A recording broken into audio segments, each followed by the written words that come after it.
মানুষ ট্যাক্স দেয়, মানুষ চাবে যে তার যে সমস্ত অভাব অভিযোগ আছে বা তার যে পাওনাটা আছে সেই পাওনাটা যাতে অন্তত সিটি কর্পোরেশন দিতে পারে। পুলিশ সহ আরও যে সমস্ত সংস্থা এখানে জড়িত তাদের সাথে বলবো এবং বসে মত বিনিময় করে যাতে অতি দ্রুত আমরা কিছু টাস্ক প্রোগ্রাম নিতে পারি। সেটা কী কী হতে পারে সেটা আমি সবার সাথে আলোচনা করেই আমি জানাতে চাই, এই মুহূর্তে না বলে। দীর্ঘদিন পর আমলাদের হাত থেকে রাজনীতিবিদের হাতে সিটি কর্পোরেশন ছিল, মাঝখানে অনেকটা সময় প্রশাসনিক দায়িত্ব পালন করেছে, মানুষের প্রত্যাশাও বেশি স্বাভাবিকভাবে।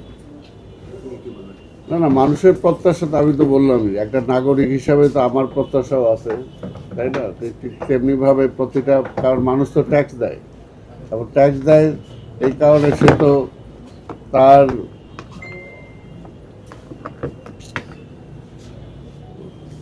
মানুষ ট্যাক্স দেয়, মানুষ চাবে যে তার যে সমস্ত অভাব অভিযোগ আছে বা তার যে পাওনাটা আছে সেই পাওনাটা যাতে অন্তত সিটি কর্পোরেশন দিতে পারে।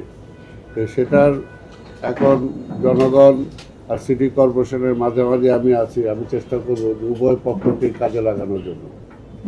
ধন্যবাদ। আপনার প্রথম দিন ভালো কাটুক, সামনে দিন আপনারা দোয়া করবেন। আপনারা আমার দীর্ঘদিনের সাথী, একসাথে রাজপথে ছিলাম, একসাথে বিভিন্ন কিছুতে ছিলাম।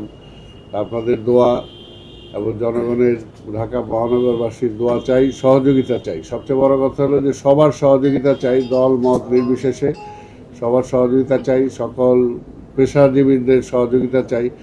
কারণ মহানগরটাকে যদি সত্যিকার অর্থে একটা গতিময়, একটা শান্তিময়, একটা নিরবিচ্ছিন্ন সুযোগ সুবিধা সহ একটা মহানগরী আমরা গড়ে তুলতে চাই, তাহলে আমি প্রথম থেকে যে কথাটা বলছি যে সবার সহযোগিতা দরকার। সেখানে সাংবাদিক ভাইদেরও সহযোগিতা দরকার। আপনারা ত্রুটিগুলো কোথাও পেলে সেগুলো তুলে ধরবেন, বা আমাকে জানেন যে আমি সবসময় ওপেন, যে কোনো সময় যে কোনো জায়গায় আপনারা আমাকে পাবেন। যে কোনো সমস্যা যদি আমার কাছে তুলে ধরেন তাহলে আমি সেগুলো আপনাদের কাছে কৃতার্থ হব, প্লাস সেগুলো আমি সমাধানের জন্য চেষ্টা করব। আপনাদের সবাইকে ধন্যবাদ।